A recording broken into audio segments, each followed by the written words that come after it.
तो चलो आज कुछ ज्ञान की बात हो जाए। बात करेंगे डीमेट अकाउंट की, ठीक है। कंप्लीट मिलेगा आपको सिस्टम। आज मैं आपसे एक बहुत ही बेसिक लेकिन इम्पोर्टेंट बात, सवाल और जवाब पूछना चाहता हूँ। सवाल का जवाब देना होगा। अगर आपको स्टॉक मार्केट में इन्वेस्ट करना हो तो सबसे पहला स्टेप क्या होगा? क्या सीधे शेयर खरीद लोगे? क्या सीधे ट्रेडिंग शुरू कर दोगे? जवाब है बिल्कुल भी नहीं भाई। स्टॉक मार्केट में एंट्री करने के लिए सबसे पहले जिस चीज़ की ज़रूरत होती है उसका नाम है डीमैट अकाउंट। तो आज की इस वीडियो में हम डीमैट अकाउंट को इतनी डिटेल में समझेंगे कि अगर आपने इससे पहले स्टॉक मार्केट में कभी एंट्री नहीं की हो या कभी सुना भी नहीं हो, तब भी आपको थोड़ा थोड़ा क्लियर हो जाएगा डीमैट अकाउंट है क्या एक्चुअल में, ठीक है। तो डीमैट अकाउंट क्या होता है, यह क्यों ज़रूरी है, यह कैसे काम करता है, ट्रेडिंग अकाउंट क्या होता है, डीमैट और ट्रेडिंग अकाउंट में क्या फ़र्क होता है, इंडिया में डीमैट अकाउंट कैसे ओपन करते हैं, ठीक है, और कौन कौन से चार्जेस लगते हैं। चलिए शुरू करते हैं। सारी बातें मैं आपको बताता रहूँगा और साथ साथ में आप इसको ध्यान में रखिएगा। जो सेफ़ एंट्री करे होंगे वो यहाँ ट्रेड करेंगे, जब यहाँ क्लोजिंग आएगी जो एंट्री यहाँ किए हैं उनका एसएल ऊपर लगेगा। दोनों बातें पहले से ही क्लियर हैं, ठीक है। चलो डीमैट अकाउंट के बारे में आगे बढ़ रहे हैं। तो डीमैट अकाउंट का मतलब क्या होता है? तो डीमैट अकाउंट का मतलब होता है डीमटेरियलाइजेशन। क्या वर्ड बोला मैंने? एक डीमटेरियलाइजेशन, ठीक है। अब डीमटेरियलाइजेशन का क्या मतलब होता है? इसका मतलब होता है फिजिकल फॉर्म से इलेक्ट्रॉनिक फॉर्म में कन्वर्ट करना। बहुत ज़बरदस्त बात बोली मैंने। क्या बोला? फिजिकल फॉर्म से इलेक्ट्रॉनिक फॉर्म में कन्वर्ट करना। तो पहले के समय में शेयर्स कागज़ के रूप में होते थे। अगर आपने किसी कंपनी के शेयर्स खरीदे तो आपको एक फ़िज़िकल सर्टिफिकेट मिलता था, है ना। वो सर्टिफिकेट में लिखा होता था कि आज आप उस कंपनी के इतने शेयर्स के ओनर हैं। लेकिन इस सिस्टम में बहुत प्रॉब्लम्स थी। सर्टिफिकेट खो जाते थे, फेक सर्टिफिकेट्स भी बन जाते थे, ट्रांसफ़र प्रोसेस बहुत स्लो होता था, लंबी लाइन लगाना पड़ती थी। जिनको पढ़े लिखे नहीं थे वो तो बिल्कुल भी लाइन में घुसते नहीं थे, बोले पता नहीं क्या आफत है।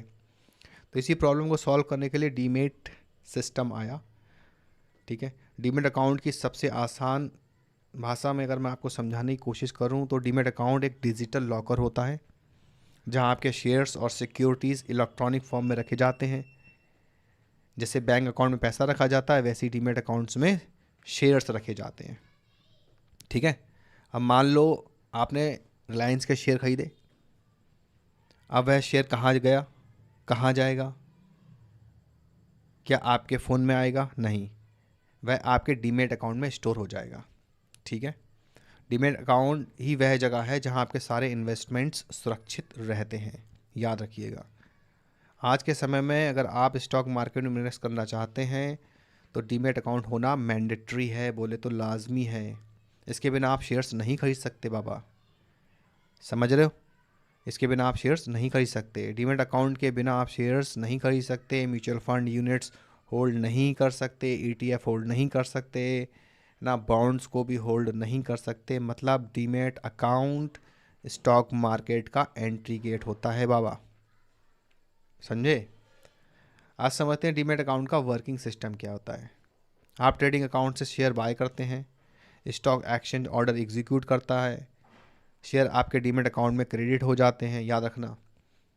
और जब आप शेयर सेल करते हैं तो वही शेयर आपके डीमैट अकाउंट से डेबिट हो जाते हैं, समझ रहे हो। अब यहाँ पर सवाल ये आता है ट्रेडिंग अकाउंट क्या होता है भैया फिर। अब ट्रेडिंग अकाउंट पता क्या होता है? डीमैट अकाउंट और ट्रेडिंग अकाउंट अलग अलग होते हैं। ट्रेडिंग अकाउंट का काम होता है शेयर्स बाय और सेल करना। ट्रेडिंग अकाउंट का काम होता है शेयर्स को बाय और सेल करना।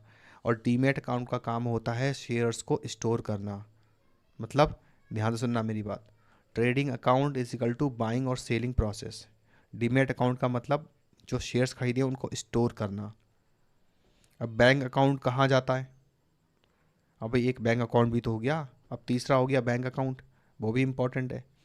जब आप शेयर्स खरीदते हैं तो पैसा बैंक अकाउंट से जाता है, और जब शेयर्स बेचते हैं तो पैसा बैंक अकाउंट में आता है।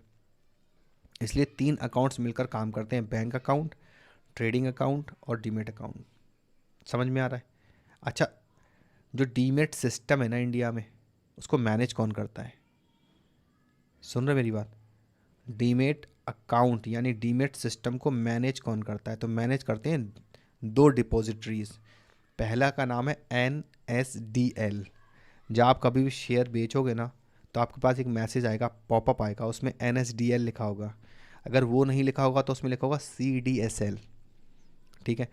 तो जो पहला है ना NSDL, उसका मतलब है नेशनल सिक्योरिटीज़ डिपॉजिटरी लिमिटेड। और दूसरे का नाम क्या है? Central depository services limited. समझे मेरी बात आप?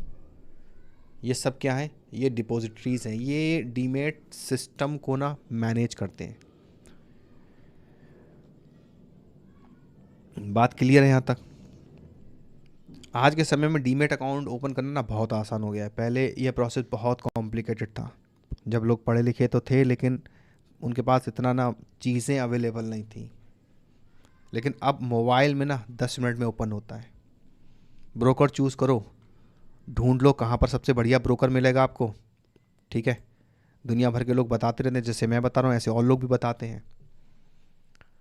ऑनलाइन फॉर्म भरो, पैन कार्ड सबमिट करो, आधार कार्ड वेरिफिकेशन लगाओ, बैंक डिटेल्स ऐड करो और अकाउंट ओपन हो जाता है।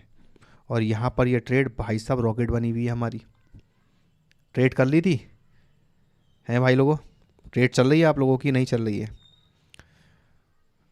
तो ट्रेड के भी मजे लो और नॉलेज के भी मजे लो। पॉपुलर ब्रोकर्स इंडिया में, मैं बताऊं, कई इंडिया में ना कई ब्रोकर्स डीमेट अकाउंट प्रोवाइड करते हैं, जैसे जीरोधा हो गया, अब स्टॉक्स हो गया, एंजल वन हो गया, ग्रो, HDFC सिक्योरिटीज़, धन, और एक तो ऐड आ रहा है आजकल, ये सही में सही है, वो सही में ही सही है ना?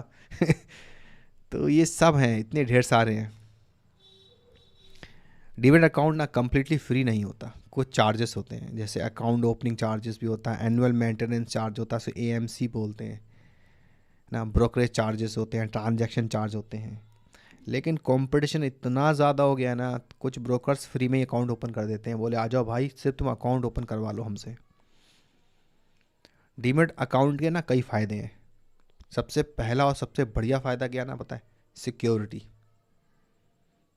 फिजिकल शेयर्स खोने का रिस्क नहीं होता। दूसरा फ़ायदा, स्पीड बहुत है, ट्रांजैक्शन बहुत जल्दी हो जाते हैं। तीसरा बड़ा फ़ायदा, कन्वीनियंस बहुत है भाई, डायरेक्ट बात कर सकते हो।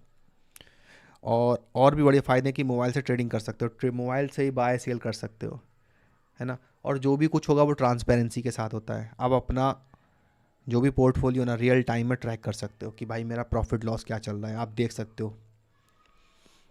रिस्क भी होता है, डीमेट अकाउंट के रिस्क भी तो होते हैं, हर सिस्टम में कुछ ना कुछ रिस्क जरूर होता है।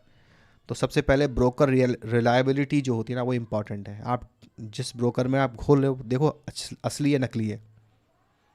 अब अकाउंट में सिक्योरिटी इंपॉर्टेंट होती है, पासवर्ड OTP सिक्योर रखना ज़रूरी होता है। वही तो सबको तो बता दोगे तो काम ही ख़राब हो जाएगा, अकाउंट निपट जाएगा आपका। अब जो बिगनर्स हैं ना, उनके लिए एडवाइस देता हूँ, अगर आप बिगनर हैं तो पहले डीमेट अकाउंट ओपन करें, फिर मार्केट को समझें, सीधे ट्रेडिंग शुरू मत करना। नॉलेज सबसे बड़ी इन्वेस्टमेंट होती है, इस बात को हमेशा याद रखना।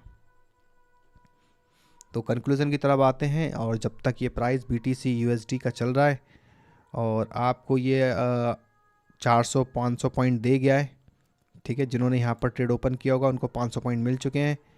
अगर आप 500 पॉइंट मिल चुके हैं तो I request you to put your SL at break even now. ठीक है, आप अपना SL ब्रेक इवन पर लगा सकते हो और आपकी ट्रेड रिस्क फ्री हो गई है। दाऊद भाई, बात क्लियर है? अगर 500 पॉइंट लेकर निकल गए हो तो बहुत ही अच्छी बात है, अगर रुके हो तो उसको होल्ड करो, या फिर ब्रेक इवन लगने दो, या फिर ट्रेड को नीचे आने दो, क्योंकि ये जो ब्लू लाइन है देख रहे हो आप, ये डे का या तो ओपनिंग है या क्लोजिंग है, बताया था मैंने आपको। तो हाँ, पूरी बात समझा देता हूँ, लास्ट पॉइंट रह गया है। लास्ट पॉइंट कौन सा है? स्टॉक मार्केट में इन्वेस्ट करने की जो जर्नी है वो डीमैट अकाउंट से शुरू होती है। ये आपका डिजिटल लॉकर है, ठीक है, ये बात याद रखना, जहाँ आपकी फाइनेंशियल असेट्स सुरक्षित रहती हैं। अगर आप फ्यूचर में वेल्थ को क्रिएट करना चाहते हो तो डीमैट अकाउंट आपका पहला कदम है। लेकिन याद रखिए, अकाउंट ओपन करना आसान है, लेकिन सही इन्वेस्टमेंट करना स्किल है। ये बात मैं दोबारा से बोल रहा हूँ, और स्किल नॉलेज से आती है अगर आपको ये वीडियो यूज़फुल लगी हो तो कमेंट्स में लिखो डीमैट क्लियर, जैसे कि आप हमेशा लिखते रहते हो। ठीक है भाई, तो यही था डीमैट अकाउंट के बारे में, कुछ ज़्यादा ख़ास नहीं था, लेकिन जो भी था बहुत ही मज़ेदार था। मुझे उम्मीद है आप लोगों को समझ में आ गया होगा कि डीमैट अकाउंट क्या होता है, कौन इसको मैनेज करता है और क्या क्या चीज़ें हो सकती हैं।